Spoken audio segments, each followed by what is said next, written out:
Sveiki, čia Nemuno tinklalaidė. Šiandien viešime Jazz Academy, Jazz Akademijai Kaune, Šilainiuose ir kalbame su pianistu, akordionininku, būgnininku, pedagogu, improvizatorium, kompozitorium ir vienu iš Jazz Academy įkūrėjų Arnu Mikalkėnu. Labas. Ką pamiršau? Gal perdėjai truputį, jau akordioną senai nečiupinėjau. Na, bet akordionas tavo ištakos. Taip, pradėjau nuo akordiono. Gal primink mums, kokioj mes esame vietoje, kas yra Jazz Academy, kaip jie atsirado iš viso? Jazz Academy atsirado mūsų su Daiva Masaitytė tokia iniciatyva. Daiva Masaitytė yra? Mes kartu įkūrėm, jinai verslininkė, mano buvusių studentės mama, tai kažkaip mes bendravom ir iki įkūrimo ir tą idėją, kaip ir jinai pradėjo liktai kalbėti apie taip nedrąsiai, aš irgi užsiminiau, kad aš irgi kažką galvoju apie kažkokią vietą, kur vienytų džiazo mylėtojus, džiazo improvizacinės muzikos. Gal čia Jazz Academy tas pavadinimas šiom dienom nebelabai atitinka mūsų vykdomos veiklos konteksto. Mes vykdom ne tik su džiazu susijusią veiklą, bet ir su akademinė muzika, šiuolaikinė akademinė muzika taip pat. Tai idėja paprasta, kad manėm, kad reikalinga erdvė, kuri burtų jaunus, smalsius muzikus. Ir erdvė ne tik studijom, bet erdvė ir koncertam, erdvė kažkokiam didesniam seminaram, workshopam ar bendradarbiavimam. Ir tą veiklą vykdom iki šiol visiškai savanoriškai. Mes nesame jokie paramos gavėjai, viską vykdom iš savo iniciatyvos.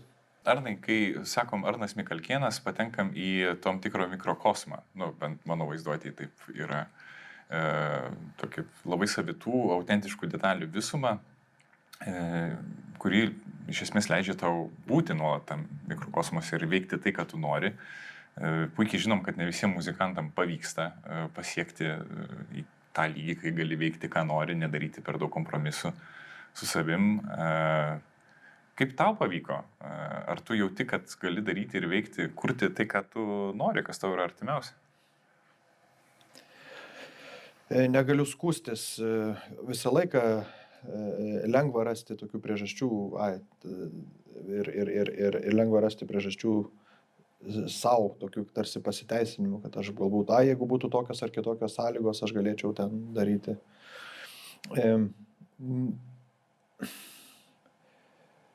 Nėra lengva, tikrai nėra lengva,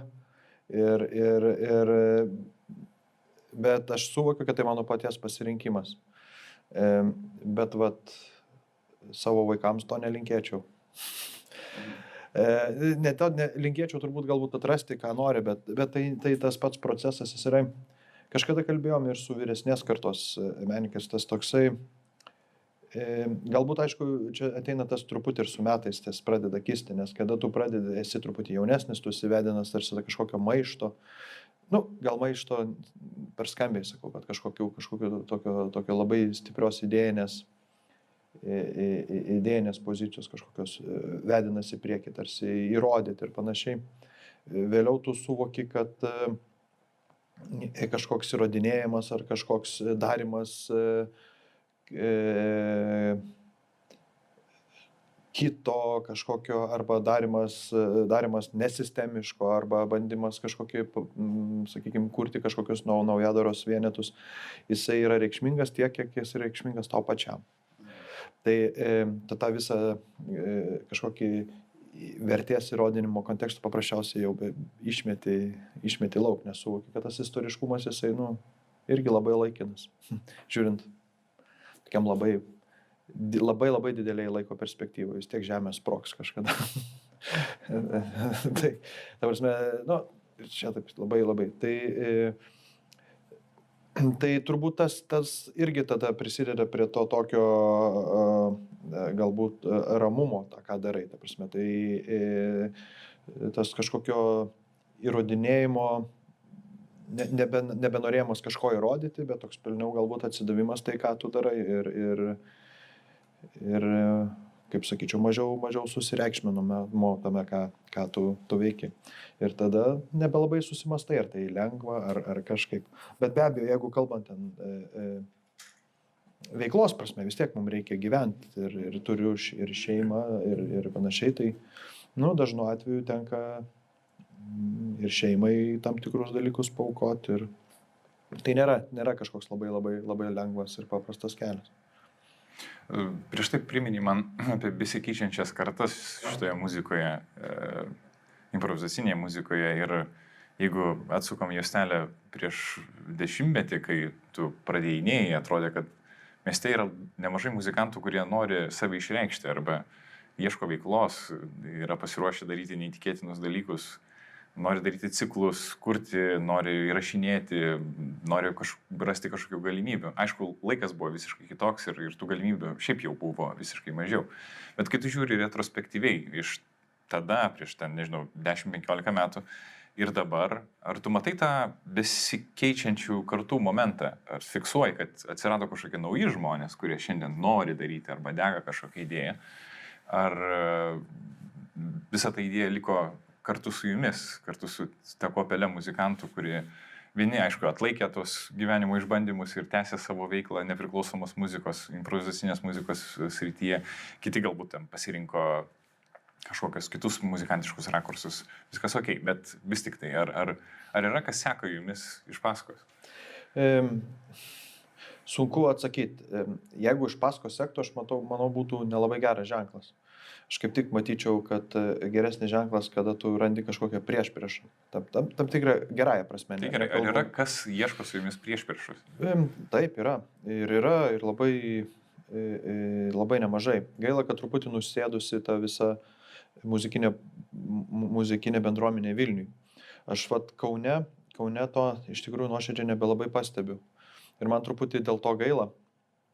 Ir yra labai gerų kauniečių muzikantų ir įdomių kauniečių muzikantų, bet kažkaip žiūri, kad vis tiek jų karjeros arba pakrypsta kažkur į užsienį, arba tam pačiame Vilniuje. Tai kad jų yra taip, bet kalbant apie Kauno situaciją, tai aš truputį esu gan liūdnas šitą momentą, nes nelabai matau apskritai kažkokios jaunimo meninės raiškos. Nematau jaunimo organizuojamų kažkokių koncertų, nematau kažkokių meninių projektų. Aš kalbu muzikos lauke, nematau kažkokių kolektyvų susibūrusių, kurie tikrai neštų kažkokią originalią žinutę. Bet galbūt čia tik laikinas. Bet kame reikalas? Ar gal mes turim kažkokią per daug institucionalizuotą laiką, kaip tiesiog daug ką kažkas kuruoja, viskas tapo aiškiau žymiai, mažiau laisvos erdvės, ar ne kažkokiam kūrybiniam sprogimam, ar panašiai? Turbūt ir bendra miesto nuotaika labai daug turi. Ir iš dalies gal aš ir pats per mažai darau Kaune, kad aš tą kažkokią miesto nuotaiką kurčiau. Turbūt reikia dalį atsakomybės prisimti. Bet kažkas nuotaiką tą miesto turi kurti. Ir tokiu atveju kuriasi nauji reiškiniai.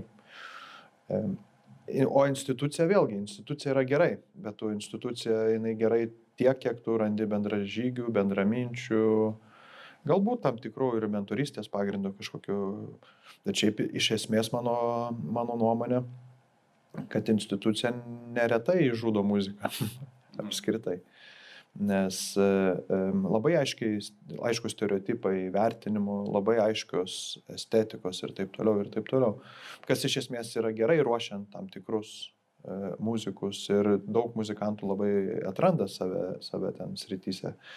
Tam tikros. Pavyzdžiui, kalbant apie klasikinės muzikos katedras, tai stygininkų ar panašiai, labai aiškus ruošimas, ruošiami orkestro muzikantai geri, bet turbūt mažiau vertinama kažkokia asmeninė labiau vertinamas tas arba ieškoma kažkokio asmens raiškos būdų. Džiazo katedra ar džiazo studijos vėlgi jos tarsi irgi reguliuoja, kokia kalba mes turim šnekėti, nes pagal tai dalinami įvertinimai. Mes dabar su Liudu Mockūnu dėstome kamerinės muzikos katedrą, šiuolaikinę ir improvizacinę muziką. Aš irgi šiek tiek turiu baimės, kad tai irgi netaptų tokiu labai instituciniu dalyku. Ta prasme, kad ir didžiulė dilema, kaip tai daryti, kad tie vertinimai netaptų labai stereotipiški, kad čia gera improvizacija, čia bloga improvizacija ir taip toliau. Tai va, čia tokie pastebėjimai. Grįžkim dar prie autoritetų. Tu paminėjai tą prieštaros momentą arba konfrontacijos momentą ir tarsi džiazo istorija mums sako, kad konfrontacija nebūtinai turi būti vienų idėjų, radikalių idėjų prieštaravimas dar labiau radikaliomis idėjomis, gali būti kaip tik grįžimas į kažkokią nulinę zoną arba prie ištakų ir tradicijų. Ką tau teko, per ką tu perėjai kalbant apie šitą dialogą su savo autoritetais arba su savo mokytojais ir pavyzdžiais? Kiek tai buvo konstruktyvu tavo gyvenime, kiek tu gavai naudos iš šitos diskusijos, o kur tu likai nesuprastas arba kaip tik neužmesgai tinkamo santykio? Labai geras klausimas ir labai, aš visą laiką su didžiuliu, dabar retrospektyviai ypatingai prisimenu savo tos autoritetus ir man tie autoritetai tampa dar didesniais autoritetais, negu buvo iki tol, bet autoritetų tikrai turėjau labai daug. Ir tos kažkaip autoritetus savo besąlygiškai ir teisindavau ir, išgyvenau tą fano periodą, sakykime, kuris mano manimu irgi labai svarbus, ypatingai paauglystės laikotarpiu. Aš niekada gyvenime nepamiršiu Tomo Kutavičiaus solo koncerto Kaunas Jazz festivalyje, kai man buvo kažkoks neįtikėtinas įspūdis. Ir vienas koncertas tarsi, iš dalies taip, realiai apvertė mano muzikinį pasaulį. Ta prasme. Po to, aišku, gilinimasis, nuo to atspirties taško pradedi gilintis kitur. Dalios Kairaitytės kompozicijos mano dėstytojos Gruodžio konservatorijoje požiūris, suteikiama laisvė, tam tikroje atvejais griežtumas ir tas toksai labai, net nežinau kaip apibūdinti, labai šiltas santykis, nenuginčiamai. Ir jiem aš niekada neprieštaravau, ta prasme, nebuvo noro prieštarauti. Žinau, kad aš vykdau visiškai radikaliai kitą veiklą, negu tie žmonės darė ar daro dabar. Ta prasme, mano muzikinė estetika visiškai skiriasi, bet aš to nevertinu kaip kažkokio protesto. Galbūt turėjau daugiau tokių nuoskaudų ar kažkokių konfrontacijų su kitais dėstytojais. Aš neminėsiu kažkokių pavardžių ar aplinkos muzikinės aplinkos žmonėm, kurie nelabai leido arba suvokė, kad, pavyzdžiui, gali jaunas žmogus improvizuoti arba gali daryti kažkokią klaidą ar kad gali nepavykti kažkoks koncertas, kažkoks. Tai vat su tais žmonėm, jis protestas buvo ir gan aršus ir toks, gan, sakyčiau, prisiminus toks, aršus turbūt labai geras žodis. Bet iš kitos pusės vėlgi, aš tai suvokiu, kad tai irgi kaip didžiulė progreso dalis ir aš jokiais būdais nelaikau jokio kažkokios nuoskaudos ir panašiai. Tai analizuojant dabar suvokiu, kad tai irgi didžiulė buvo kažkokia, aš be tų žmonių irgi nebūčiau turbūt daug ko daręs, nes tai būtų pakankamai patogios sąlygos. O dar grįžtant šiek tiek prie klausimo apie tas naujasias tas meninės bendruomenės ar jaunuosius menininkus, tai man neretai kyla toksai pastebėjimas, kad turbūt tos sąlygos šiuo metu yra truputį per patogios tam tikrais atvejais. Ir tas rezultatas neretai sureikšminimas, per daug rezultatas yra sureikšminimas. O iš kitos pusės juk muzika, jinai kažkokio apčiuopiamo rezultato kaip ir nėra. Labiau procesas svarbu. Tau turbūt, kaip ir tau pačiam, tu domiesi įvairiais muzikinės istorijos dalykais, ne tik ir asmenybėm, ir suvoki, kad ir tas pats išbaigta kompozicija, jinai vis dėlto nėra rezultatas, nes tu ją kiekvieną kartą girdėdamas girdėsi vis kitaip, ar kažkokius išgyvensi visai kitokius dalykus. Ir lyg tai yra fiksuotas rezultatas, bet to rezultato tokio, kaip rezultato tarsi ir nėra. Tai man atrodo, jo, tas pats proceso suvokimas yra. Bet muzika tai emocijos ir emocijos gali veikti labai kultūriškai, turėti įtakos poelgiam, kūrybai, sprendimams. Tos istorinės asmenybės labai gerai iliustruoja, ką jos paliko po savęs. Ne? Ir tas neapčiuopiamumas, jis tiesiog keliauja paskui iš asmenybės asmenybei, iš tėkmės tėkmei ir tada viskas keičiasi, atrodytų. Be abejo. Tai vat. Tikėkime jo, kad keisis į gerą ir toliau. Dar kalbant apie patogumą, tu esi sakęs, kad nesmalsus žmogus niekada nelaužys jokio stereotipo, nes jiems bus paprasčiausiai neįdomu. Ar čia mes nesame panašiai situacijai? Kaip tu, žiūrėdamas į savo studentus, plačiaja prasme, ar tu matai tą smalsumo geną juose? Ir koks tavo yra pavyzdys, kalbant apie smalsumą? Čia šitą frazę irgi esu pasiskolinęs, aš ją kažkada girdėjau iš profesoriaus Vytauto Landsbergio, apie jauną ir smalsų žmogų. Aš jos neatsiminsiu tiksliai, bet man jinai labai įstrigus ir aš ją girdėjau ir kad jaunas, jis kažkaip sakė, aš bijau tiksliai cituoti, bet kad jaunas žmogus šiaip turi būti smalsus. Ir be smalsumo turbūt nieko neįvyks. Tai tas pats vėlgi tas stereotipinis įgūdžio, muzikinio įgūdžio supratimas, stereotipinės muzikinės estetikos suvokimas, jisai nelabai turės galimybę kažką kurti. Tai turės galimybę tobulinti, bet apie kūrybinę kažkokią prasme, apie kažkokią evoliuciją turbūt tada daugiau nebėra labai yra šnekos.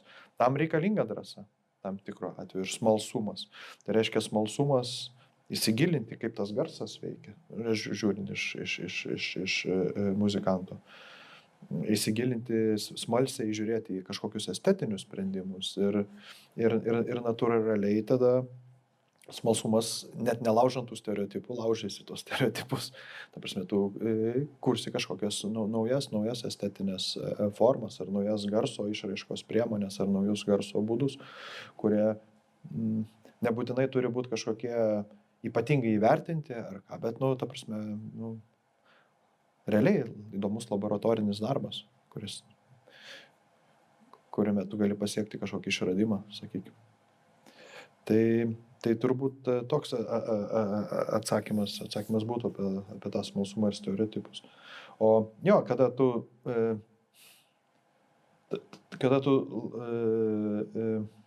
sieki to stereotipinio rezultato, tai turbūt tavo fokusas yra vėlgi į kitus kažkokius dėmenis. Kažkokios tobulybės paieškas, į kažkokio, nežinau, sunku įvardinti, bet man atrodo, kad geriau būti smalsiam. Dar staptelkim prie jaunų žmonių, kadangi, kaip tu vertini apskritai dabartinį laiką, kalbant plačiaja prasme apie technologijų ekspansiją, nežinau, kiekvieną kartą į mus, tiesą sakant, ir jaunus žmonės ypatingai atakuoja, ar ne, didelis informacijos srautas. Ir didelis informacijos srautas dažnai bukina arba, kaip sakant, atrodytų galime pasinaudoti tiek daug galimybių, bet nepasinaudojam nei viena dėl to, kad neaišku, kurią reikėtų išsirinkti. Ir todėl arba mėgdžiojam, arba kartojam, arba, žodžiu, atsiranda tas patogumo momentas. Bet tai taip pat sąlygoja tam tikrą individualizmą, ar ne, nenoro būti grupėje, arba tų grupinių vertybių neigimą, arba nesuartėjimą su jomis. Džiazas ir improvizacija yra didžiąja dalimi kolektyvinis veiksmas, kur daug kas priklauso nuo tavo kolegos, nuo kito muzikanto. Kaip šios dvi savokos, individualumas ir grupė, veikia šiandien, kai tu stebi savo studentus, jaunesnius žmonės? Ar grupė kaip tik tada tampa tam tikrų išsivadavimų iš tokio besąlyginio individualizmo nuo savo uždarų teritorijų? Tikrai mažiau kolektyvinio grojimo jaunimo tarpe žymiai. Čia ne kritinis kažkoks požiūris, bet čia yra faktas. Ir aš matau konservatorėse, kaip vyksta, sakykime, kiek praleidžiama laiko kartu, kiek studentai laiko kartu praleidžia ir panašiai. Taip, tas technologiniai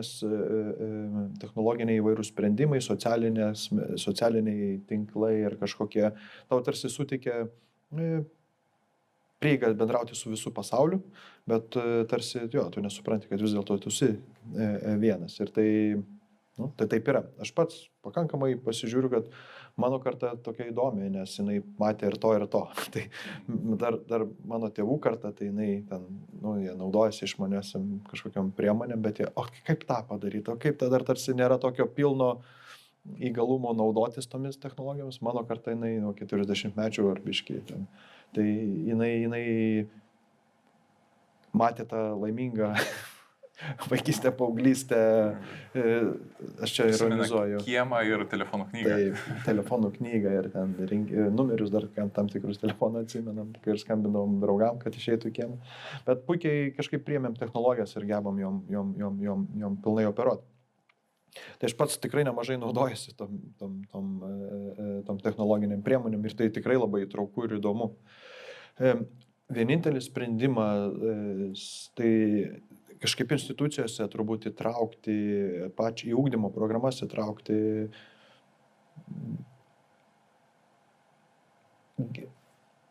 ugdyti įgūdį gebėti atsirinkti informaciją. Ir čia man atrodo, kad yra pagrindinis dalykas. Jeigu sakykime, mūsų kartą dar mes mokėmės daug ką mintinai, kalėme tam tikras formulės ar kažkokius istorinės datas, kas iš tikrųjų labai naudinga žiūrint, šiaip žmogaus emociniam ir fiziniam ir psichologiniam procesam, pavyzdžiui, lavina atmintį elementariai. Tai dabar turbūt nebėra taip aktualu, bet gebėti rinktis, atsirinkti ir gebėti naudotis informaciją, tai labai svarbus įgūdis. Ir aš pats, kadangi aš negaliu įlysti, aš turiu, aišku, 2 dukras, kurios jau yra paauglės 17 ir 16 metų, ir aš matau, kažkaip šiek tiek esu prie to, sakykime, šalia matau, kaip tie procesai vyksta, aš nesu įsigilinęs pilnai, bet pilnai matai, kad, pavyzdžiui, pats gebėjimas bendrauti yra labai pakitęs. Jie labiau renkasi bendrauti žinutėmis, o ne skambučių. Toks atrodo nekaltas, paprastas, bet tai labai rodo tarsi tokia, kažkokia komunikacijos kažkokį trūkumą, šiek tiek sakyčiau. Ir per tą visą ypatingą globalų socialumą truputį vystosi kažkoks asocialumas, tarsi jo, į save labai stipri orientacija. Tas pats ir muzikoje, tas ansamblinis grojimas, jis nebetampa vertybė. Ir ypatingai, kai pats stebint net ir socialiniuose kažkokiuose erdvėse diktuojamas madas, kaip vienas žmogus ten groja keliais instrumentais ir atlieka tarsi viso ansamblio funkciją, kas iš esmės atrodo įspūdinga, tokie įgūdžiai, bet tai yra visiškai kalba apie ką kitą, nėra kalbama apie kažkokį komunikaciją. Ir dažnu atveju ta muzika, jinai tampa labai tokia individuali ir super techniška, super tokia, sakyčiau, labai preciziška ir labai estetiška, bet labai koherentali ir tokia labai orientuota į asmenį, sakykime. Tai man atrodo, kad tai yra tokia pakankamai nemenka problema. Ir taip, ir stebint studentų, sakykime, veiksmus, asmeninis įgūdis, jis atrodo, yra toks svarbus, kad ansamblinis įgūdis, jisai dar stumiamas į antrą planą. Bet kam čia man groti ansamblį, bet aš turiu studijuoti groti. Bet vienareikšmiškai tu ansambliniam kažkokiam kolektyviniam dalykė tu išmoksi žymiai daugiau. Nes tu išmoksi ne tik komunikuoti ir kažkaip gerai praleisti laiką jokiais būdais, ne, bet tu mokysiesi ir iš kito asmens. Pats to nejusdamas, studijuosi, studijuosi muzikuodamas ir paprasčiausiai netgi nesąmoningai tam tikri įgūdžiai, žiūrėk, jie pradės formuotis. Ir pats procesas, studijų procesas žymiai tikrai efektyvesnis. Ir netgi dar turėjau keletą kitų pavyzdžių, kad studentas ateina ir gerai grojantis studentas, mes grojam, muzikuojam kartu ir kažkaip jauti, kad nevyksta tarsi ta muzikinė komunikacija, netgi paprasčiausiai džiazo estetikoje, aš nekalbu apie improvizacinę muziką arba. Ir klausimas, o kodėl vyksta, kodėl tu nelabai klausai, ar ai ne, sako, mes playbacku karta. Tai reiškia, labiau vyksta vėlgi su kažkokiais paruoštukais, kažkokiais edukacijai skirtomis priemonėmis ruoša, o ne kolektyviai. Ir tas tikrai jaučiasi. Tikėkime, kad čia toks, sakykime, kartos ratas, kad aš tikiu, kad ant tos kartos sukasi ir vis atsineša kažkokias naujoves. Bet šiuo metu tai aš įvardinčiau kaip tokia, gan problema. Džemas yra miręs žanras, ar ne? Kaip reiškinys. Kažkada Kaune ir Vilniui buvo stengiamas įžiebti tą tradiciją, kad atėjęs tam tikrą savaitės dieną į, nežinau, barą ar kokią nors rūsį ar kitą įstaigą, tu visą laiką rastum grojančius muzikantus, kurie groja iš idėjos arba groja vieni dėl kitų, dėl savęs, dėl praktikos, dėl pažinimo ir ten kitų dalykų. Tiesiog išsigroja. Bet šiandien nebėra šitos tradicijos. Aš mačiau, pernai lyg tai buvo bandė VDU muzikos akademija daryti kažkokius jam sessionus. Vis dėlto jam sessionai yra jaunimo reikalas. Ir tai išskirtinai jaunimo. Nes, ta prasme, aišku, įdomu nueiti tam tikrose ar festivalio rėmose, ten nueiti pagroti su ir vyresniem muzikantam kažkokias komunikacijas užmėgsti naujas ar panašiai.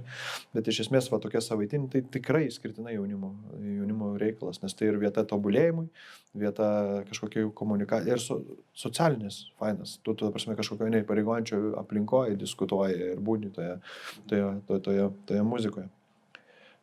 Įvairių versijų girdėjau, kad džemai atgyvena, bet iš tikrųjų nelabai svarbu, ar tai baro aplinkoje tas jam sessionas vyksta, ar bet kokioj aplinkoje tai gali vykti, vykti kažkokioj studijoje, gali vykti Rusy, koks skirtumas. Ta prasme, čia turbūt nelabai esmė yra, bet jo, tas toksai bendruomeniškas buvimas, čia turbūt taip įvardinčiau muzikoje. Ir tai nes, jam session, faina aplinka, jam sessiono pati, nes, tu prasme, jinai labai tokia tarsi ir pasirodymas tuo pačiu, bet tas pasirodymas tarsi tavęs neįpareigoja, tai kaip ir su jauduliu kova, ir tikrai erdvė naujam kažkokiam dalykam įsibandyti, susipažinti, kas galų gale svarbu ir taip, parodyti save tam tikrose atvejuose, lygiai taip pat. Tai man atrodo, kad ta tradicija visai graži ir jinai, būtų veiksminga. Kitas momentas, aišku, į jam sessionus ateina ir kitas klausimas, ar besilanko žmonės tame. Nes jam sessionas kažkokioj tokioj aplinkoje, jis reikalingame ir ne tik kad muzikantai, bet ir kad žmonės. Grįžtamasis ryšys. Taip, be abejo. Dėl ko. Kadangi pokalbis mūsų verčiasi į antrą pusę, pakalbėkime apie tave labiau, ne tik apie mūsų supantį pasaulį, studentus ir tendencijas. Jeigu tau reikėtų visiškai nepažįstamam žmogui, nebūtinai susijusiam su muzika, papasakoti, kokią muziką tu atstovauji. Kaip tu jam pristatytum tai, ką tu darai?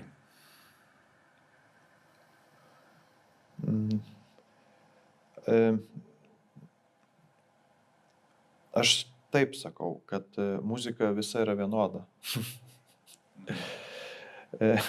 Gal vis tiek visa muzika kalba apie tą patį. Tu užsiminė emocijas ir mes nesvarbu, kokioj muzikos estetikoje turbūt ieškom, galbūt tik tai tas mum estetikos kažkokios yra viena priimtinesnė, kita ne, bet mes ieškom tų pačių klausimų. Aš turbūt pasakyčiau, kad aš atstovauju muziką. neįvardinčiau nei kažkokio specifinio žanro ar stiliaus ar kažko. Nes man pačiam sunku save įvardinti, kas aš esu muzikoje. Man be galo patinka klasikinė muzika. Turiu nemažą plokštelių kolekciją ir esu pakankamai domiuosi muzikos istorija, vakarų Europos muzikos istorija turiu. Ir pats kaip kompozitorius neretai semiuosi idėjų iš vakarių Europos, sakykime, muzikos komponavimų metodų ir panašiai. Aš esu roko fanas, lygiai taip pat, nuo paauglystės, kas atėjo. Ir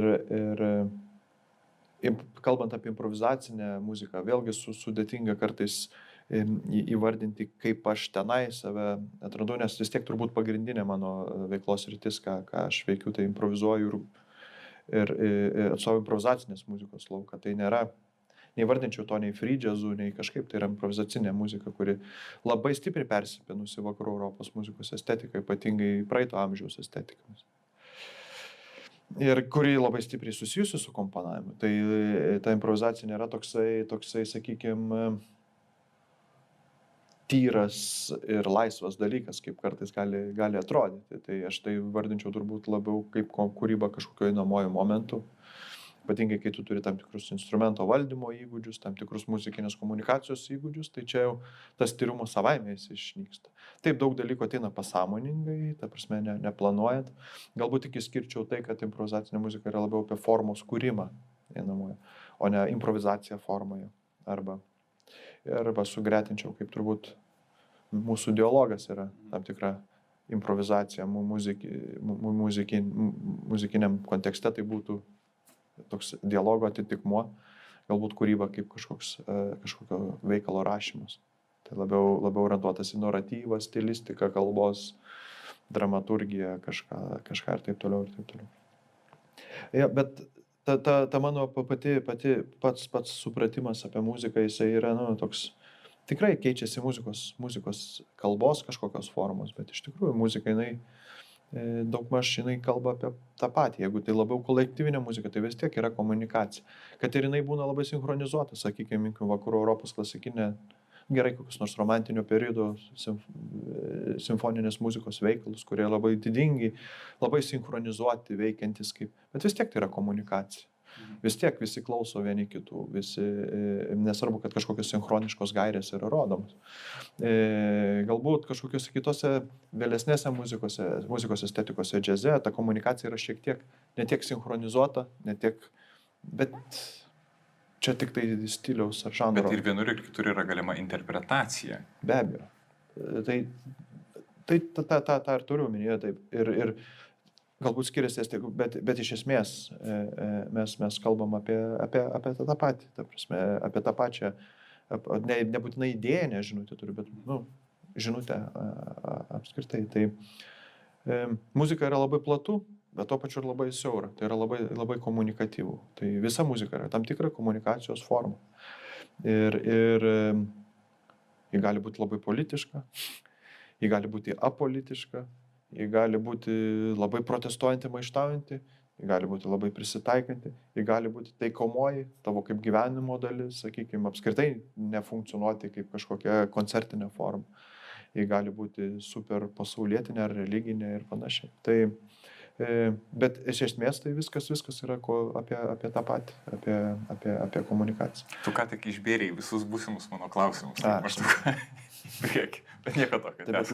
Labai tokį gerą klausimą už tai. Tai va tas ir yra muzika. Tai aš turbūt, man pačiam sudėtinga atsakyti, ką aš darau. Dabar aš darau tai. Taip, aš turbūt visą gyvenimą darysiu toj pačioj estetikoje, jinai kis, sakykime, su kažkokiais naujais atradimais, mano asmeniniais, bet inspiracijos, man atrodo, pastoviai jos nuolatos keisis. Ir visa muzika, jeigu aš staiga pradėčiau kategorizuoti tam tikrus muzikinius dalykus į kažkokius, aš tapčiau labai nelaisvas savo muzikos atžvilgiu. Tai labai europietiška iš kitos pusės. Galbūt, arba labai kaimietiška. Okay. Klasikinės muzikos tikslas yra tam tikra prasme meistriškumas ir tobulas garso išgavimas arba, reiškės, tas pats atkartojimo momentas, savita interpretacija, gebėjimas interpretuoti. O kas yra improvizacijos tikslas? Kur vėlgi, jeigu klasikiniai muzikoje klaidos reikšmė ta pati, jinai egzistuoja, ar ne? Nes klaida reiškia nesėkmė. Improvizacijai klaidos aptikti yra labai sunku. Tu nežinai, ar muzikantas daro klaidą ar ne. Bet vis tik tai koks yra improvizacijos tikslas? Ar tai turi galutinį tikslą? Va čia geras momentas, trumpai apie klaidą dar. Taip, klaidą. Bet čia priklauso labai nuo asmenybės ir atlikėjo, ne? Klasikiniai muzikoje klaida tarsi yra nesėkmė, jeigu vertintumėm kažkokiam studijų laikotarpį, arba jeigu mum apie bendrai tokį stereotipinį požiūrį, ne, tu negali klysti. Bet aš pats esu girdėjęs daug koncertų, kur pačios asmenybės tą klaidą paverčia tokioj labai aiškioje estetikoje, ne, kada lengva identifikuoti klaidą, ne kaip nesėkmę, o kaip kažkokį pozityvų dalyką. Šiaip Bethovenas yra pasakęs, kad net leistina ne klaida, o abejingas arba koks nors neįdomus grojimas. Būtent. Mano diskusija kai dar mokiausi Vilnių kompozicijoje, čia senai su kompozitorium Barkausku, tu klausėm, kas jūsų kompozicijose, kas jums pačiam labiausiai patinka jūsų kompozicijose? Jis atsakė klaidos. Tas, kas įvyko kažkokiu nemetodiškai ar dar. Nes ta prasme klaida jinai duoda tam tikrą netikėtumą. Taip, improvizaciniai muzikoje klaida jinai paprasčiausiai neįmanoma. Sakykime, galbūt įmanoma tais atvejais, kada tu, bet čia net nepasakyčiau klaida, čia turbūt labiau požiūrio, kada tu naudoji kažkokias priemonės specialiai sugriauti tą improvizacinę muziką, ar kažkokią naudoji pašaipos momentą, ar, tokie, bet čia turbūt nėra ta klaida, apie kurią mes diskutuojam. Nesaikingumas gali būti. Jo, arba neskoningumas, arba šiaip tam tikros asmenybiniai dalykai. Improvizacinė muzika, apskritai mes kalbame apie muziką. Mažai kalbam apie kažkokią asmenybę. Aišku, jeigu tai nėra solo improvizacija. Bet solo improvizacija ir grupinė improvizacija tai absoliučiai skirtingi dalykai. Solo improvizacija yra tai tikrai labiau susijusi su komponavimu, su asmenybės išraiška ir šiek tiek, yra komunikacijos daug, bet komunikacija jinai yra arba pati su savim, arba su publika, su aplinka, bet nėra tos komunikacijos, mažiau surprizo tokio momento, kas yra grupinė improvizacija. Ir grupinė improvizacija vienareikšmiškai yra improvizacinės muzikos esmė. Nes ten tu derini skirtingas estetikas ir panašiai. Tai pagrindinis momentas, kad kalbi apie muziką, nekalbi, kad tas grojo gerai, ar tas grojo gerai. Kas iš tikrųjų klasikiniai muzikoje irgi yra nemaža tendencija, ką pastebiu interpretuojant kompozitorių, kad ir klasikinio laikotarpio, nesvarbu. Klasikinio, aš kalbu apie klasikinę, tai ne apie klasicizmą, o bendrai. Tai mes Ravelis buvo nuostabus. Ne, jis grojo ten nuostabiai. Ta prasme, tarsi kompozitorius vėl jau išgyveno tą laikotarpį, kada kompozitorius eina jau į antrą planą. Kas galbūt irgi natūralu, nes tas kompozitorius savo pirmą planą gavo, kai jis buvo gyvas. Paskui jis tapo nemaru. Paskui jo tapo, vėl Ravelį grojo. Bet tu labiau kalbi apie asmenybę tarsi. Džiazo muziko lygiai taip pat, ateini džiazo muzikų dažnai, geras solo buvo. Mažai tokio pašnekės apie muziką apskritai, tai gal man toks žavus dalykas improvizaciniai muzikoje, kad tu labiau kalbi apie visumą, kaip apie muziką. Tai nėra, ir yra tikslas visai kitas, tavo tarsi grodamas tu kolegą stengiasi daryti geresnių, negu, toks, nes tai lemia tavo bendros atliekamos muzikos sėkmę. Ne tiek tavo individualus, nes jeigu tu staiga pradėsi koncentruotis į kažkokį individualų meistriškumą, tai rungtyniavimą. Jo, tai tu komunikacija neveiks. Tai tu labiau stengiasi, kad visi turėtų galimybę pasišnekėti, pakomunikuoti, išsiklausyti ir kartu sukurti kažkokį bendrą produktą. Tai tokia turbūt tas požiūris, jisai labai įdomus yra ir labai įtraukus. Kartais įtraukesnis patiem muzikantam negu klausytojai. Pakalbėkim dar apie įgūdį. Tu paminėjai šitą magišką žodį ir atrodytų, kad jisai reikalauja būti paaiškinamas improvizacijos kontekste. Iš kitos pusės įgūdis labai stipriai susijęs su priemonių bagažu arba priemonių rinkiniu, kurį tu turi, kurį tu esi išmokęs arba įvaldęs. Ir taip išeina, kad iš esmės tie žmonės, kurie groja improvizacinę muziką, jie išsilavinimo prasme ir akiračio prasme yra dažniausiai, bent jau europietiškoje kultūroje, ne kaimietiškoje ir ne amerikietiškoje, yra bene plačiausi savo išsilavinimo prasme, savo pažinimo prasme, ar ne? Nes jie jau daug kartų piešia galvas, o dabar jie jau piešia abstrakcijas tam tikrą prasme. Kaip tau atrodo?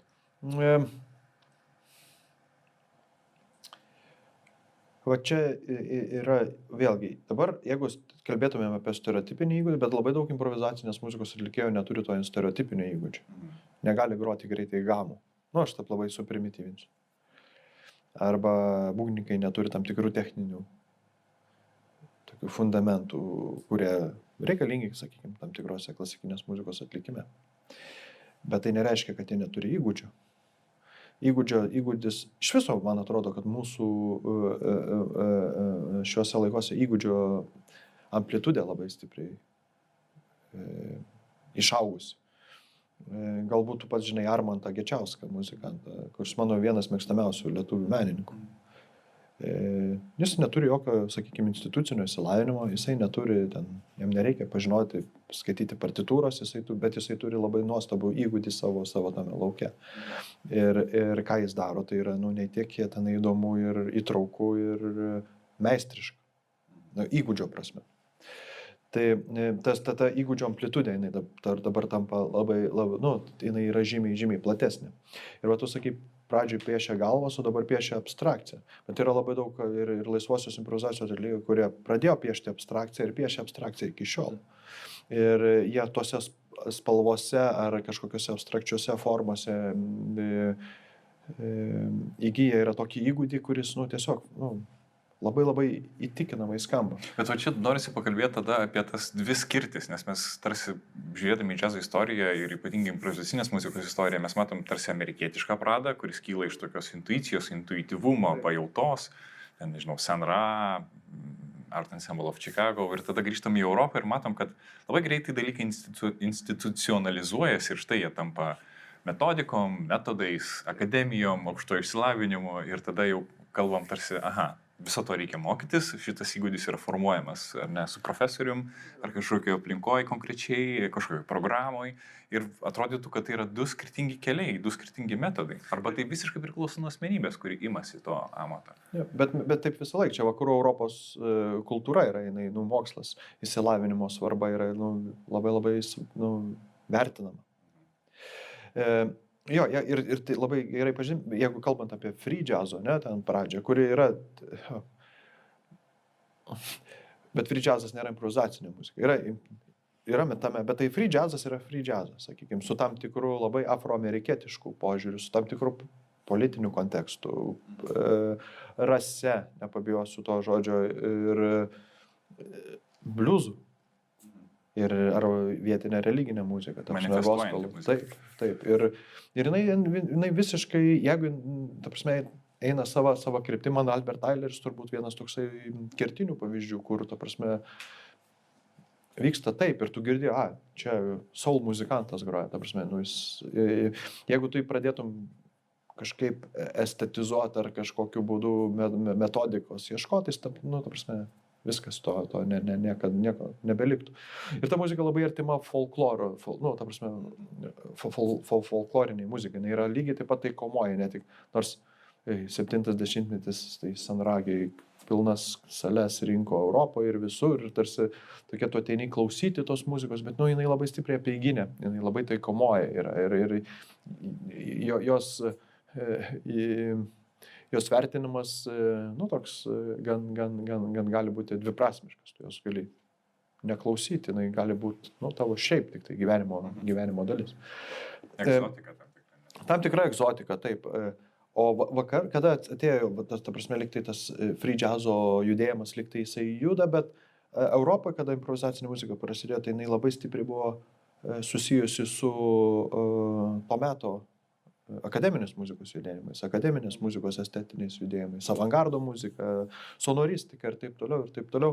Tik tai, kad turbūt abiejų tų polių įtaka, kad tai atlikinėdavo pakankamai džiazinės sudėties ansambliai, kaip koks nors Howard Railio trio ten su Barry Guy'um. Ir tu čia tradicinis, atrodo, fortepioninis džiazo trio.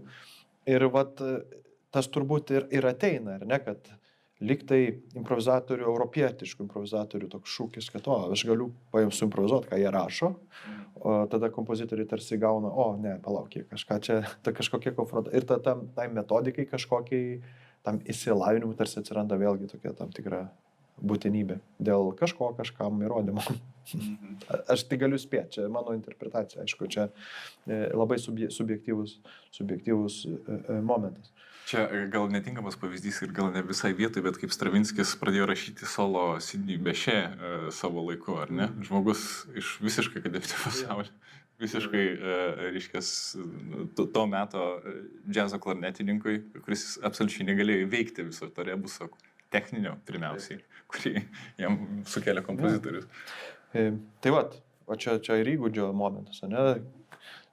Labai būtų puikiai pagroti, jis negali pagroti, reiškia, jis neturi, bet jis turi įgūdį ten, kuris groja. Ir Sidney Bechet iki šiol mano turbūt manimu yra vienas svarbiausių džiazo figūrų apskritai. Viso laikmečio. Jeigu jis statyt su Louis Armstrongu ar kažką, Sidney Bechet, jisai apėmė žymiai didesnį muzikantų lauką, kuriam, sakykime, kuriuos įkvėpė savo grojimu ir savo kažkokią interpretaciją. Tai vat. Ar šiuolaikinė muzika, šiandien improvizacinė muzika, džiazas, jisai yra pajėgus manifestuoti? Palietė šitą labai įdomią temą. Ir aišku, kad free jazzo kontekste 60-70 pilietinių laisvių judėjimas, Charlie Haydeno kairuoliška muzika, truputėlį cituojanti Ispanijos pilietinio karo dainas, įvairūs kiti judėjimai. Ar šiandien šita muzika gali būti reikšminga šitam politiniam kontekste kalbanti? Ar jeigu net ir kalbėtų, jį jau nebepersiskaitytų taip paveikiai, kaip tai buvo tam tikrų laikų?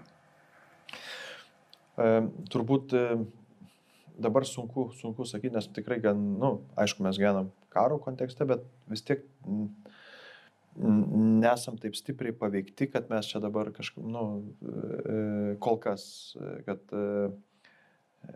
galėtumėm kažkiek manifestuoti, sakykime, kaip hipių judėjimas, ne, prieš Vietnamo karą panašiai, ar panašiai.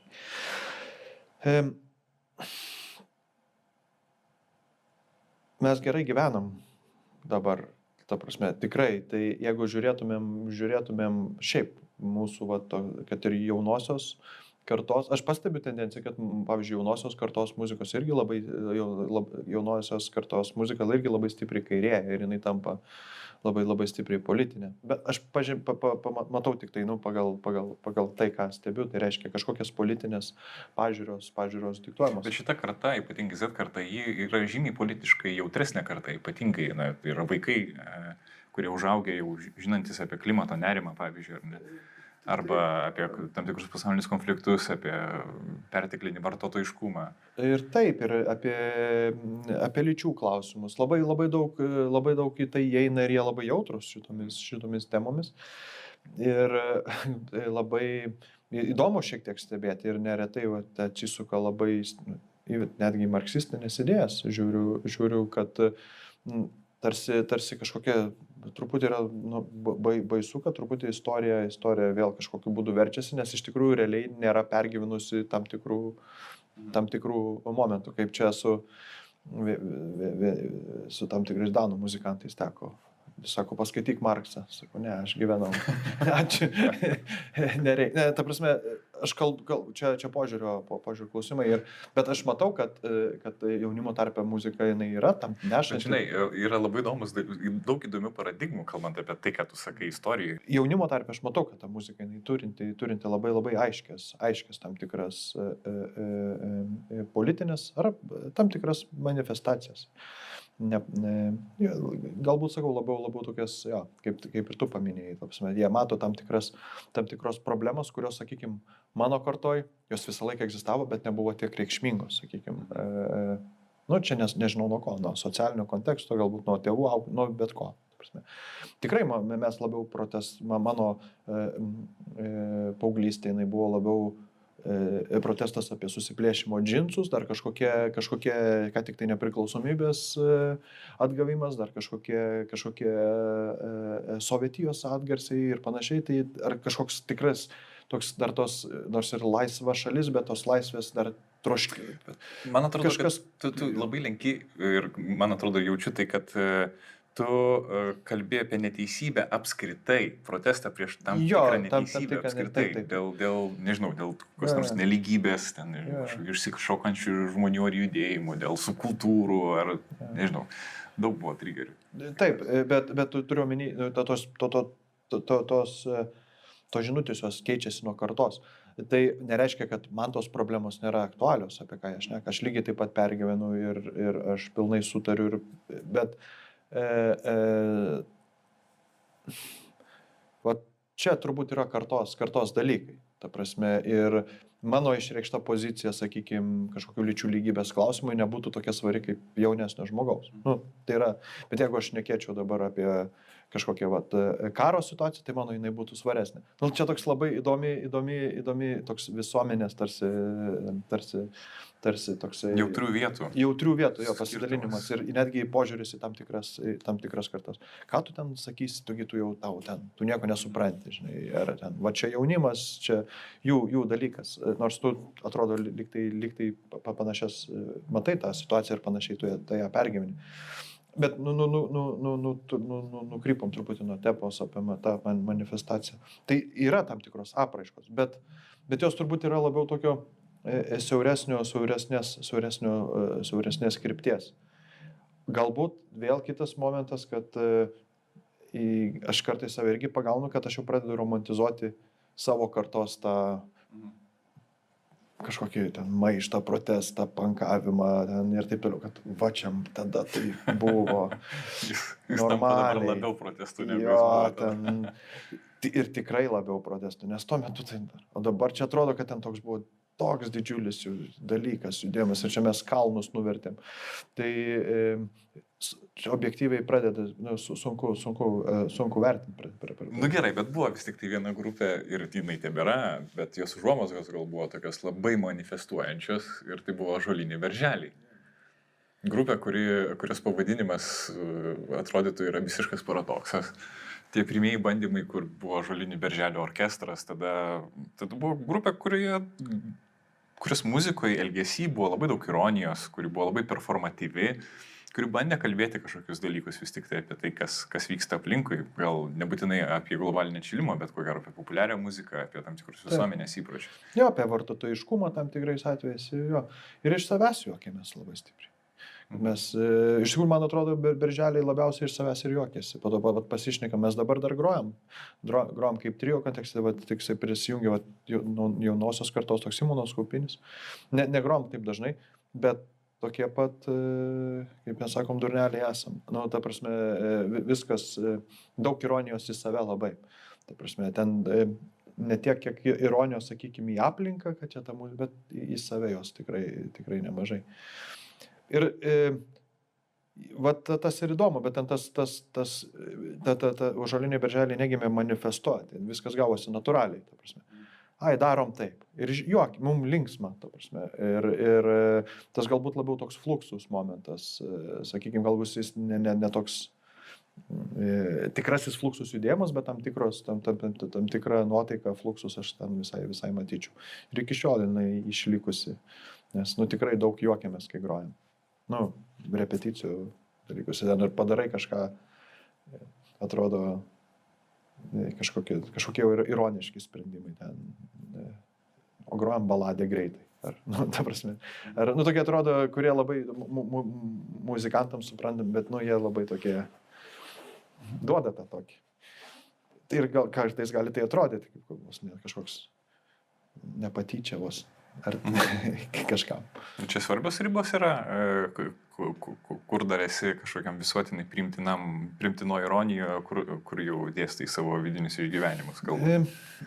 Jo, patyčia blogai yra, tyčiotis nereikia. Tai ir imituoti kažko nereikia, nes tai yra neskoninga ir tai nieko, jokios žinios geros neneša. Bet jeigu tikiti, jeigu tu tai darai, sakykime, ironizuodamas, be jokios, sakykime, kažkokios blogos intencijos išjuokti kažkaip ar neteisingai išjuokti, tai tas veikia. Aišku, čia jau interpretacijos klausimas, kaip kas supras. Ta prasme, daug kas supranta, kai čia ten... Bet čia jau, man atrodo, nebelabai svarbu. Ta prasme, čia... Jeigu tu tą darai nuoširdžiai, ta prasme, tikrai nieko nenorėdamas įžeiti ir užgauti, tai viskas yra normos ribos. Tu tapai šiais metais Vilnius Jazz apdovanojimo laureatu. Vilnius Jazz apdovanojimas, kas nežino, tai yra toks beveik nacionalinis jazz apdovanojimas. Ką reiškia tau šitas apdovanojimas? Kaip tu sureagavai? Aš nežinojau, tai sureagavau ramiai. Aš tų apdovanojimų tikrai nesivaikau. Malonu, įvertinimas yra malonus tikrai ir dėkingas už tą įvertinimą, dėkingas aplinkai visai, kuri buvo su manim, sakykime, visą tą laikotarpį. Tai tikrai tuo momentu, sakykime, malonus ypatingai yra tuo momentu, kada 10 minučių ar gal, fain, dar prizą gauni.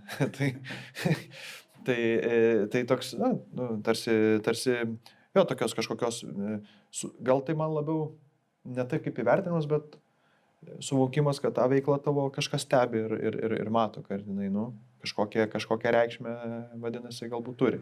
Bet tavo kuriama ir atliekama muzika, tavo niša, kurią tu kantriai ir ilgai dešimtmečiais propagavai, nešėjai, lipdėjai po truputėlį, jinai vis tik tai buvo pastebėta ir pripažinta. Tai didžiulis pasiekimas iš tikrųjų. Jinai išėjo iki kažkokios plačiosios, tam tikrą prasme, auditorijos.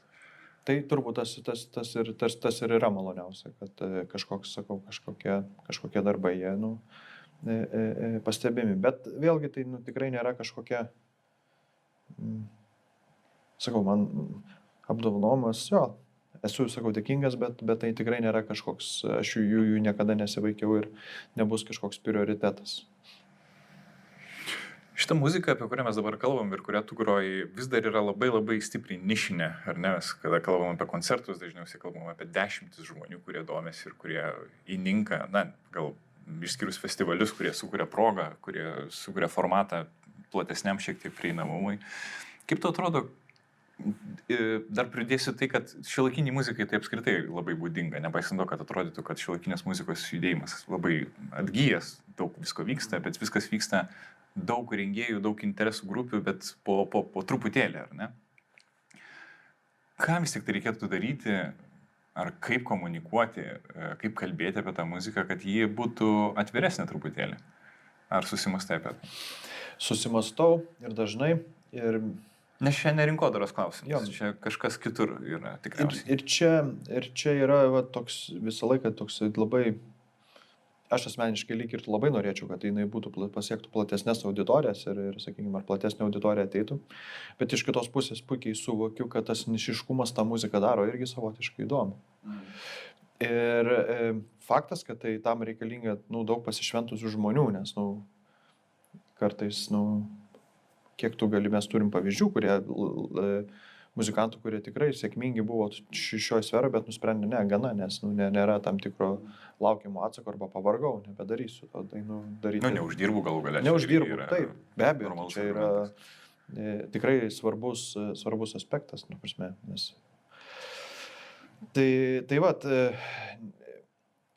ir sunku atsakyti, ar ką reikėtų daryti ir ar reikėtų daryti. Tai čia tokie du momentai. Aš kada bendrauju su publika ar su studentais, aš visą laiką bandau akcentuoti, kad nes dažnai girdi repliką, aš nesuprantu, bet aš sakau, tu bandai sekti. Tai tu išgyveni kartu kūrybinį procesą. Čia nėra kažkas, čia lygiai tu publika yra tokia pat dalyvė kaip ir tu. Ta prasme.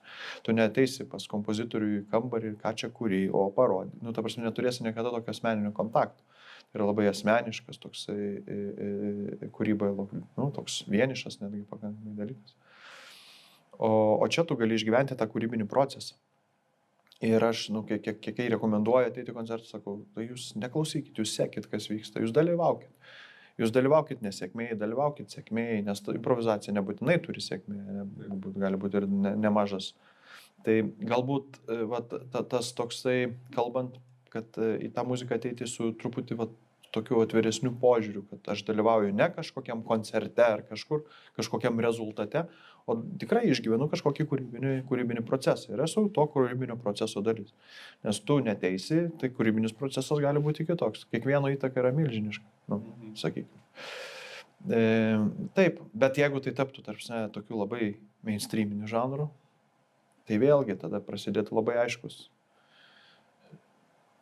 dalykai, stereotipai, labai aiškius vertinimai, kas geriau, kas blogiau, kas ta. Tai čia turbūt reikalingas balansas tarp to ir to kažkokiu būdu. Visiškai pabaigai, nes mūsų tinklalaidė turi ribas, jinai nebus beribė, nors užkabinai daug temų, kurias norisi plėtoti toliau. Tu esi boksininkas, be kita ko. Kudo, aš sportuoju kudo, Okay. Tai yra tonuse, pas Tomą Švežą. Nu jau toks veteranas. Nu gerai, bet tu neseniai pradėjai, ne taip seniai pradėjai, arba aš kažko nežinau, šitą sportą. Ir kaip tai susiję? Ne, aš kovos menuose esu nuo paauglystės. Okay, aš tenai vis tik tai, kad maišiausi ten. Ir kudo, ne per daug senai, bet kudo japoniškas kovos menas, jis yra toksai maišytas kovų menas, kuris leidžiama viskas beveik, rimtynės ir stovėsena, bet nuo kitų mano prieš tai kultivuot kažkokių kovos menų jis skiriasi, nes yra pagarba, yra tam tikras kodeksas ir man kaip ir kultūros atstovo tai yra svarbu, nes kažkokie kartais kitose kovos menuose truputį pasigesdavau tokios, elementarios vidinės kultūros. Jokiais būdais nekritikuoja kažkokias, bet, galbūt aš susidūriau su netais. Jo. Bet kiek tai susijęs su apskritai energijos apytaka, su tuo, ką tu palieki čia ir kur tau reikia atgauti, pavyzdžiui. Ar yra kažkoks darbo sluoksnis muzikos ir kovos menų ryšio? Jo, tai ten ir vienas tas pats dalykas. Aš labai matau daug bendrystės tame, ta prasme, ne tik disciplinos atžvilgių, bet tam tikrų ir struktūrų, ir formų, ir improvizacijos, ir komunikacijos. Aišku, ten ta komunikacija turbūt kitaip vyksta, nes tu vis tiek. Bet suvoki, kad tu aukoji save ir priešininką, vienas kito tobulėjimui.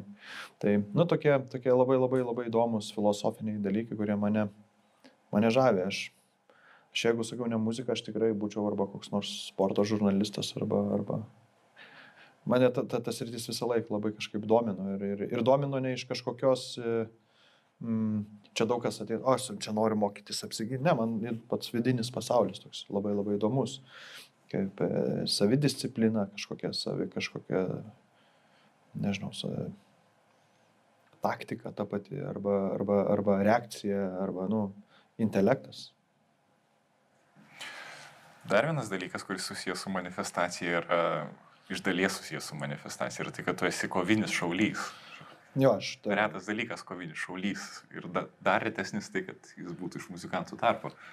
Henrikas Savickis, aktorius, jisai buvo mano būrio vadas pernai dar metais, bet mūsų truputį ten pakriko, tai menininkų yra tame. Mano geras draugas Mark Tokar, kontrabosistas, jis ukrainietis, jis kariauja, tarnauja Ukrainos kariuomenėje ir yra metė savo ten, tikrai neeilinę muziko karjerą, ta prasme, labai keliavo po visą pasaulį, grojo su visais žymiausiais vardais ir atėjo šitai situacijai, jisai iškeitė kontrabosą į šautuvą. Tai čia ne manifestacija, čia toks labai labai pareigos, manau, dalykas. Ir aš taip kažkaip su žmonos pusbroliu mes visą laiką taip reikia ir va tam, tai tokiai situacijai pradėjus aštrėti, mes, nusprendėm eiti ir jau kelinti čia metai jau, nemažai tų metų šauliaujam.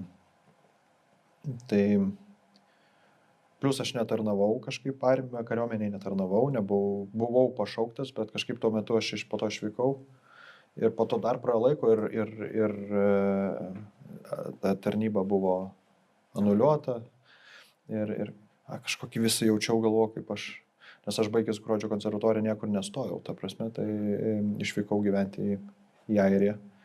Toks jaučiausi tarsi kažką aš čia apgavau šiek tiek valstybę.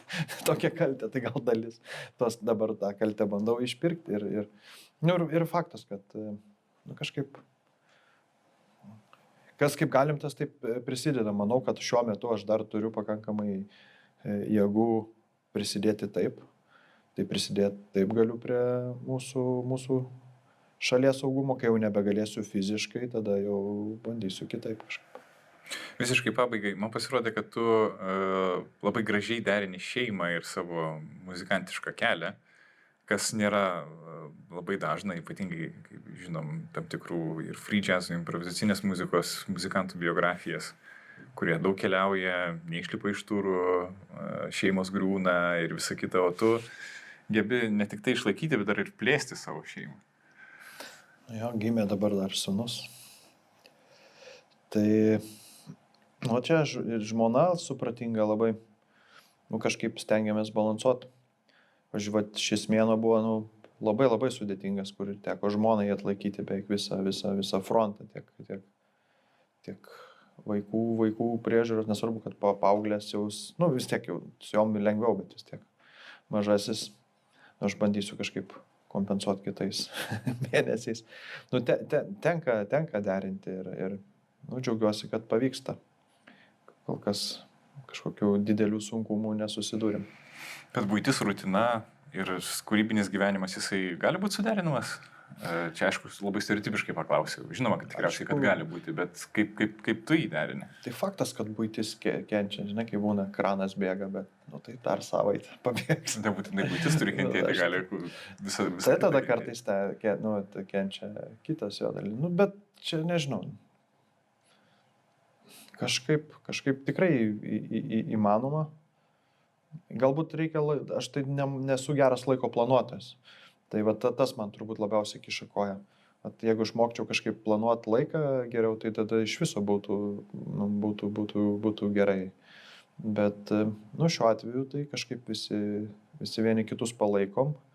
Mano žmona irgi pakankamai aktyvi meno sferoje, tai jinai mane kažkur palaiko, aš kažkur ją, tai žiūri, tas balansas taip ir vyksta. O kad tam tikri buities darbai kenčia, tai jo.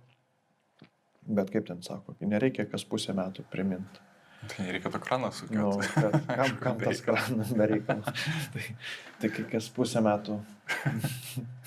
Vienis patys susikals. Bet kalbant apie vaikus, ar tu turi kažkokį pamastymą implikuoti jiem, brodyt, tiesiog pabūt nedideliu gidu, ar tiesiog planuoji jiem kažkokią muzikinę karjerą gyvenimą, ar anaip tol nelinki, to saugai kažkuria prasme? Nelinkėčiau, bet kad saugočiau, tai ne. Ta prasme, jeigu tu myli muziką, tai niekur nuo jos nepabėgsi. Čia man tai mano pirmas mokytojas sakė, kai aš jau mest muziką norėjau, kai jis išėjo pensiją. Tai ir matau, kad, pavyzdžiui, Paulina, jinai groja klasikinį gitarą, jinai nori būti mokytoja gitaros, jos toks tikslas. Aš bandai sakyti, bet sakau, bet jeigu tu nori, tai ta prasme, žinai, tu kur pakreipsi į sekančią kažkokias kitą kryptim, po to, nežinai, kaip tam žmogui, ar jis jaus kažkokią satisfakciją tame. Bet muzikaliai tai aš jau nelabai prisidedu, nes nelabai nori manęs, nelabai klauso. O iš kitos pusės aš pats nenoriu savo tos nuomonės. Turėtų formuotis jau ypatingai tokiam amžiui pati savo kažkokias muzikinės asmeninės patirtis.